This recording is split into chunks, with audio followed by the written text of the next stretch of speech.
lọ́wọ́ báyìí sà mi ò rántí yẹn ijó Ìyábọ̀dé ló ń jó yìí o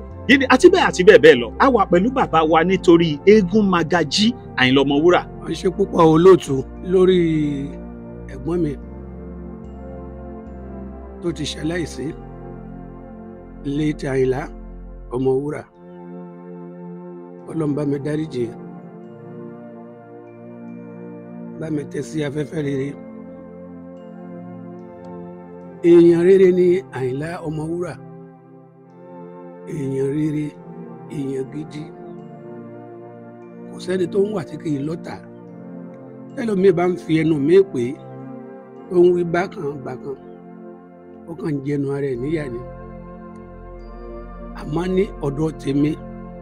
èèyàn gidi ni torí position tí mo wà lénìí it was through Ọmọwúrà.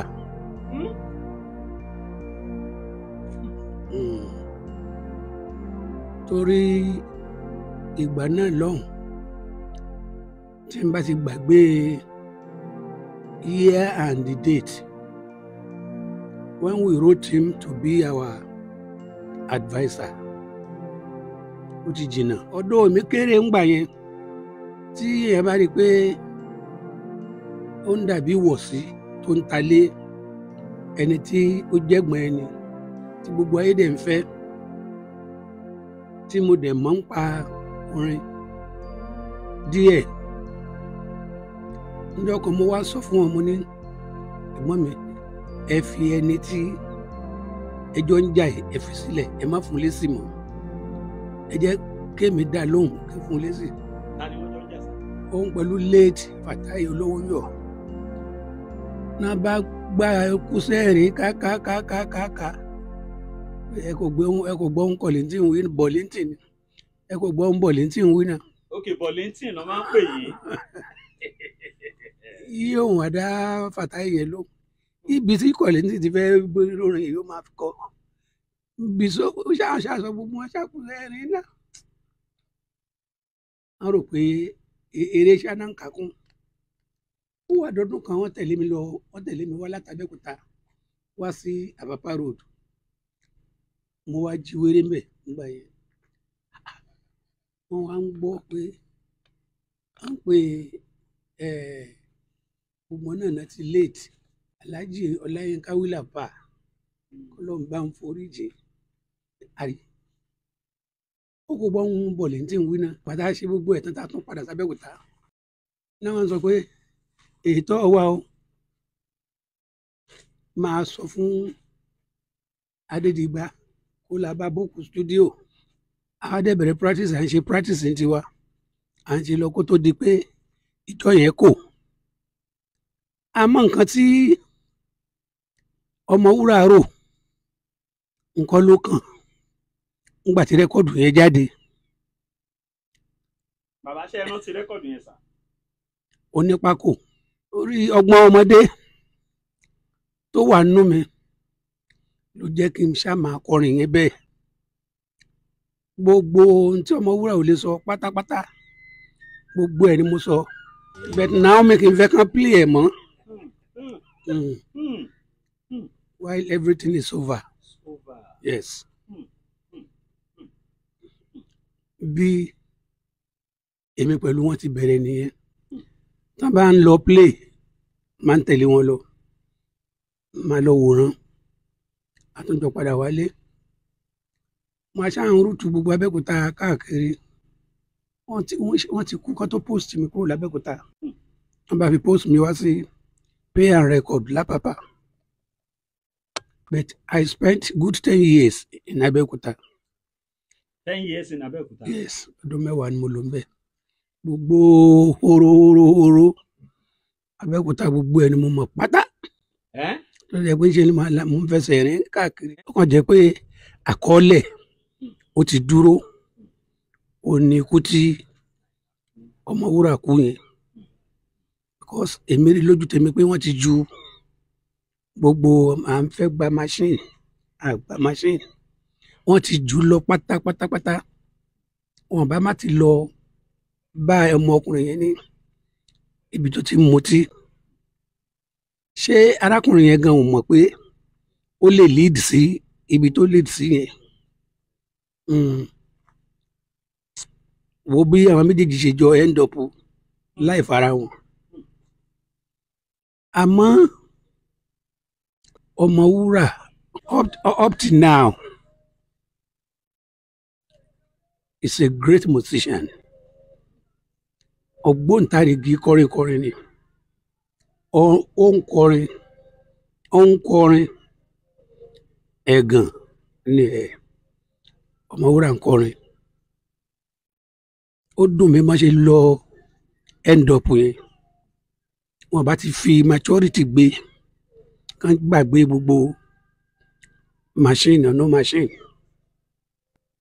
wherever he is now wọ́n máa blame ara wọn ni pé why did I do this. àtọ́jà ti dé Kọ́lá Adéjòjò. èyí tó tún wá gbé wá lọ́tẹ̀ yìí ó ní agbára ó ti ṣe bẹ́ẹ̀ rí ó kó gbogbo àgbà lọ sí orí òkè Olúmọ. oore tọ́lọ́run á ṣe fẹ́yìn olólùfẹ́ ètò Kaftanti á tó. a lọ láyọ̀ a bọ̀ láyọ̀ èyí tó tún wá gbé wá lọ́tẹ̀ yìí ó ní òun fẹ́ kó gbogbo àgbàlagbà arúgbó lọ sí swimming pool eléyìí tó máa dùn ó máa lárinrin o ẹ wá kẹ́ darapọ̀ mọ́ wa kẹ́ jẹ́ ká lọ Kaftanti gẹ́gẹ́ bí ìṣe rẹ̀ Kaftanti sugar ẹ má gbàgbé o lọ́tẹ̀ yìí swimming pool ló máa kó wa lọ àjọmọdé bẹ́ẹ̀. bọ́ bá ti yá ó ti yá. Ọmọwúrà ń kọrin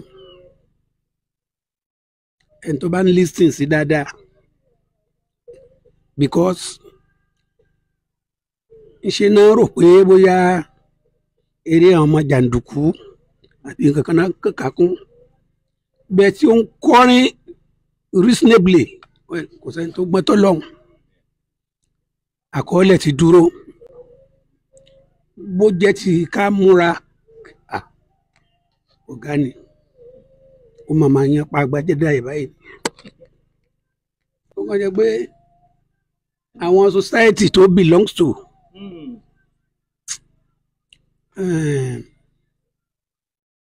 kò sọ́mọ̀wé nú wọn so àti ẹ ti lè direct ẹ pé báyìí ni ẹ máa ṣe a kàn sọ nítorí ẹlẹ́mu àbíbí kan ẹ̀yìn láyé padà láyé wà rẹ̀ padà wọ́n tún pa dé síbẹ̀ nìyẹn gbogbo wọn náà ní ọ̀mùtí. bàbá ọ̀dà ìjọ tẹ̀yìn gbọ́ páyìnlá kú yẹn ń bolè yín wà sá. mo wà lágége ní ẹ̀gbẹ́ ilé mat wọ́n mo ṣáà ní máa débẹ̀ lálẹ́ ẹjọ́ yẹn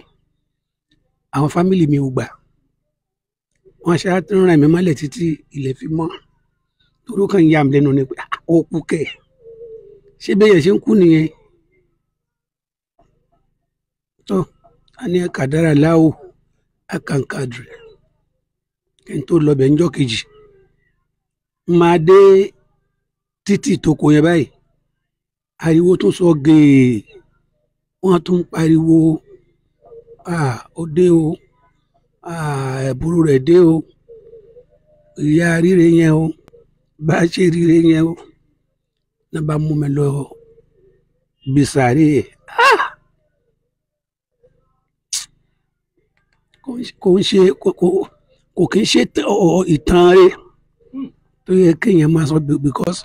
Àyìnlá great great he is a talented musician. ìmọ̀ràn olè á ní fún àwọn tó ń kọrin lóde òní sá. kò sí mọ̀ràn tí mo ní fún ọ ju pé ìkan ti wà nínú orin gbogbo bá ti jó orin Yorùbá even àti àwọn ọmọ ní hip hop yẹn pàápàá tó bá ti lè jó orin Yorùbá ọ̀tẹ̀ ò lè ṣe kó má sí ń bẹ̀ èébú ò lè ṣe kó má sí ń bẹ̀ torí wọ́n ti ń pòwe mélé iná máa pòwe nítorí náà máa ó kò gbọ́ bí ohun kìíní sọ sí ẹ náà ẹ wọ àwọn bàbá wa Ọlátúnjí Yusuf Ẹsàká wọ́n ti ṣàpọ̀ bẹ́ẹ̀ kò sí ẹni tí ò bára wọn jàrí gbogbo wọn àti bàbá wa níjẹ̀bú Haruna Ṣọlá tó fi kú náà báyìí wọ́n jọ ṣọ̀tẹ̀ ní ìjà ní gbogbo wọn ń jà ohun tí bó bá ti lóun kọrin wà jà imagine èmi pẹ̀lú Síkírù tá jọ ń ṣọ̀rẹ́ bọ̀ láti. ẹ tún jà. ó ti mú sí ìgbà tó ti jọ ọmọ Yorùbá ni wá a gbọ́dọ̀ jà a dẹ̀ jà a dẹ̀ parí ẹ̀ fún wa a tún kọ̀ntínú ọ̀rẹ́ wa kó tó kú Ebenezer Obey àti Sunny Adé àwọn náà jà ẹ wo ọmọ Pasuma àtòṣùpá àwọn náà jà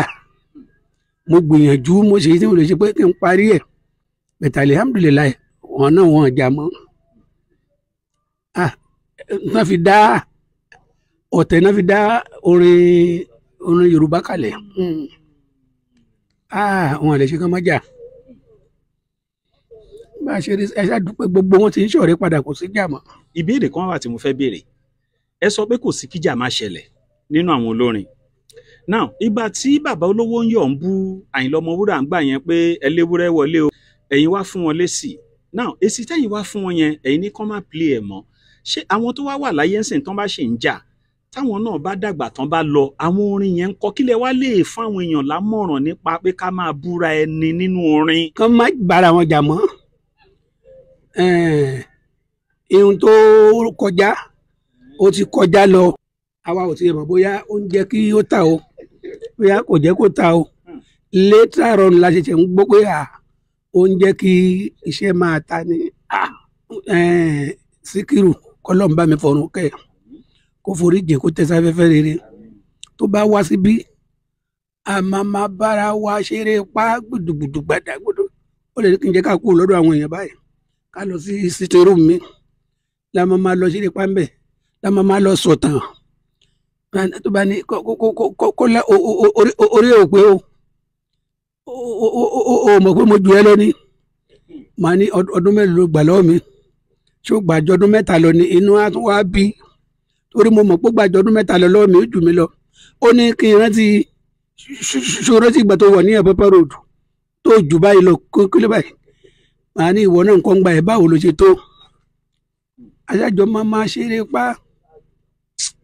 ọ̀rẹ́ mi pẹ̀lú Síkírù pọ̀ ọ̀rẹ́ wa pọ̀ gan-an òun gangan ló initiate mi sí orin kíkọ again lábẹ́kúta because èmi mo mú wọ sójà tó bá dé Aníkọ́lá a ní kí n jẹ́ ká máa kọrin wa padà mo ní o ti gbọ́ sójà tó kọrin rí wọ́n bá mú wa gádùrùmù tán máa fi wá sí ó ní a máa dọ́gbọ́n sí ní bíndà ọgbọ́n orí tiẹ̀ ó pọ̀ ju tèmi lọ ó lá máa lo ọgbọ́n sí tó ń bá ti kúrò lọ́dọ̀ mi báyìí ó lọ bẹ̀rẹ̀ practice ni o kí wọn náà bẹ̀rẹ̀ practice tiẹ̀ ó ní èèlò la máa fi 18 pounds 10 tá ń gbà yìí ó ní ọdún wo la máa gbádà ìbánisókè ló bá kúrò lọ́dọ̀ mi ló bá padà sẹ́kọ̀ọ́ mo bá gbọ́ pé ó ti ń ṣe practice nítòótọ́ ó ti ń lọ bí oníkò mọ́ lọ bí kíní kan ó tún padà wá pé ṣé mo ti bẹ̀rẹ̀ practice tèmi mo ní mi ti bẹ̀rẹ̀ ní ó dá ọgbọ́n tá a máa dá sí wa ó ní kí n kọ lẹ́tà sí ọ̀dìlérú mu wa sẹ́yìn tó ti jẹ́ pé mọ́ṣáláṣí wà nínú barracks church wà nínú barracks mo dẹ̀ kọ́ síbẹ̀ wọ́n dẹ̀ accept wọ́n ní kí n máa jí wéré tó bá dòru màá máa lọ sẹ́nu ọ̀nà olúkálùkù ní barracks àmọ́ ìmọ̀ ẹ̀wọ̀n ni pé Kọ́lá ló máa ń kọrin yìí ọmọ sójà kékeré yẹn mo ṣáà ṣe ń kọ́ bẹ́ẹ̀ nìyẹn mo bá fi extend ẹ̀ dé ìgboro mo bá tún lọ ń kọ́ ní ìgboro káàkiri ọ̀rọ̀ pọ̀ nù òwe kọ́bọ̀. Aula bitter tea ẹkùn akíkanjú tí ń wọ̀yá ìjà pẹ̀lú àwọn àìsàn bíi kíndìnrín èyí tó ní stone nínú kidney stone yóò mẹ́ẹ̀tì rẹ̀ tẹ́ẹ̀sì yámọ́ ìgbẹ́ dànù òun kan náà sì tún ní o ló ń ṣiṣẹ́ fún liver àìsàn jẹ̀dọ̀jẹ̀dọ̀ a tún máa ṣiṣẹ́ fún heart èèyàn ìṣòro àìlèmí sókè sódò dáadáa tó tún ṣiṣẹ́ fún ìfúnpá gíga high blood pressure bákan náà gbogbo ẹ̀yin tẹ́ bá ní ìṣòro ìsétọ̀ tá a mọ̀ sí prostate cancer gbogbo àwọn àìsàn tá a là kalẹ̀ yìí pátápátá ni yóò wo gbogbo ẹ̀sán gbogbo ẹ̀yin tẹ́ wà ní Manchester láti rí egbògi Now Aula bitter tea rà ẹ kàn sí wọn ní nọ́mbà 45 Middleton Garden Manchester M24 1AB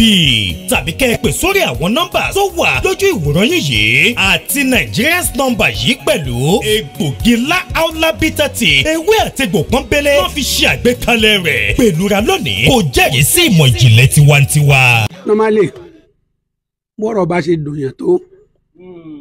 ló ṣe máa sọ̀rọ̀ ló ṣe máa fèsì. He was then a wounded lion. Yes. Ló fi ń kọ gbogbo orin tó ń kọ yẹn. Bó ṣe jẹ́ pé àwọn méjèèjì náà jọ ń búra kì í tiẹ̀ wọ́n á ń ṣò nìkan wọ́n pọ̀ lórí ọmọ wúrà ní púpọ̀ jù. Ìgbà yẹn it was a tough time. Ká ní máa yẹn ká ló ní ẹni extra power tó lè lò lórí mi ni kò bá lò ó àmọ́ kò sí ààyè ẹ̀ because I'm a soldier. Tí n bá ń bọ̀ mi bá ń lọ bìkan mo ń rìn pẹ̀lú confidence. Ìgbà yẹn sójà dẹ̀ sì níyì gan gbà yẹn. Instead tí òun ò bá wá fi lọ bá Síkírù kó lọ sọ fún pé ṣé ó mọ ọmọ Kọ́lá kékeré tó ń kọrin yẹn kò lọ bá ó kàn lọ ṣàlàyé fún náà pé ọmọ kan bú òun ṣe kíní kan kó bá òun dànù kó bá òun reply ẹ kó bá ìyẹn náà tún ti tọmọdé bọ̀ iṣẹ́ kí yẹn sọ fún pé ọ̀rẹ́ mi gidi ni o gbogbo nǹkan tí bá sọ ló máa gbọ́ o òun náà bá tún kọ orin mọ́lẹ̀ ló ń pe ẹṣin iwájú ló yẹ kí tẹ̀yìn o kó tó di pé tẹ̀yìn lè sáré àbòrin èébú mò ń kọ́ ni kọ́lọ́hún tó gbàdé ibi tẹ́mi pẹ̀lú Síkírù ti bẹ̀rẹ̀ ìjà gangan nìyẹn. ohun tó fà á nìyẹn. wọ́n ní ẹṣin iwájú ta lẹ́ṣin iwájú. ìwọ ìwọ bá mi lábẹ́òkúta pé kájọ máa kọrin padà o ká bẹ́ẹ̀ ẹnìkan dẹ̀ wá kọ́ ẹ sí mi ó dẹ̀ gbà bí ìjà yẹn ṣáṣe bẹ̀rẹ̀ nìyẹn. kí lẹ mísì ju Àyìnlá Ọmọwúrà. I miss a lot ó ṣe nǹkan tí mo lè máa sọ báyìí pé kíní kan a kì í ṣẹgbẹ́ dípò pé mo lè mọ much about him. A kàn máa ń bá a jókòó tì náà a máa wò pẹ̀lú ìbẹ̀rù ni because he was a tough man, very tough. Mo ṣáà mísì gbogbo wa ẹ̀ àtúnrin tó ń kọ because kò kí ń bẹ̀rù, kò ní bẹ̀rù fẹ́nìkan. Olórin ni tá a bá rí mọ́lókù olórin Àyìnlá Ọmọwúrà. He was a great singer, was a great musician. Ọlọ́run foríjì. Abẹ́òkúta is my second home. Bàbá mú Kwara, Abẹ́òkúta is my second home. Bàbá ǹjẹ́ rántí àdúgbò tẹ́ gbé lábẹ́òkúta ń gbà yẹn? Ààrẹ mo gbé Ìdí Ọparun, Àgọ́ Ọ̀ká.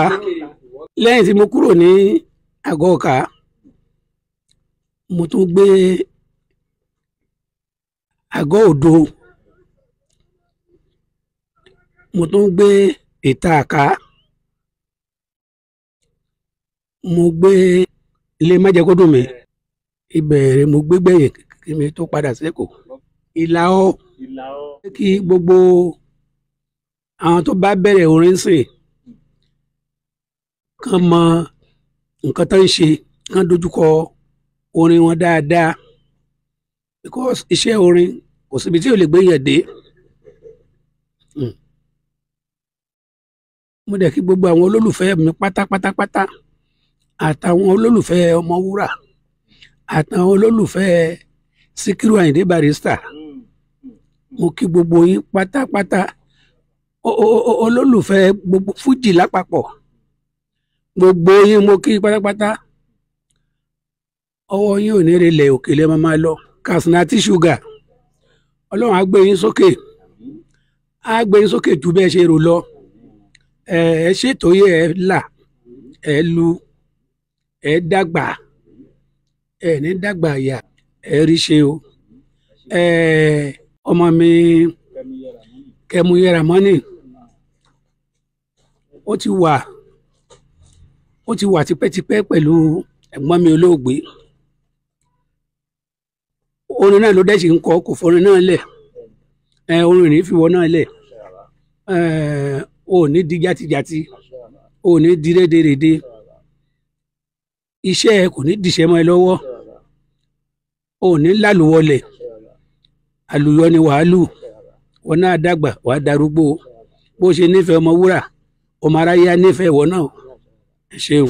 Ìròyìn ayọ̀ rèé fún gbogbo ẹni tó wà ní London àtàgbègbè ẹ̀. Arahim Afro-Caribbean Cash and Carry, import and export of African foods, also help to pay school fee in UK for Nigeria with money transfer to UK and back to Nigeria. Arahim Afro-Caribbean Cash and Carry wà ní Graham Excess RM 139YS Up Minister Road, South Graham, London. Gbogbo èyí tẹ́ wà ní London pátá, ó yá ẹ nìṣó lọ́dọ̀ Arahim Afro-Caribbean Cash and Carry. Ibẹ̀ gangan ìfọ̀kànbalẹ̀ wà.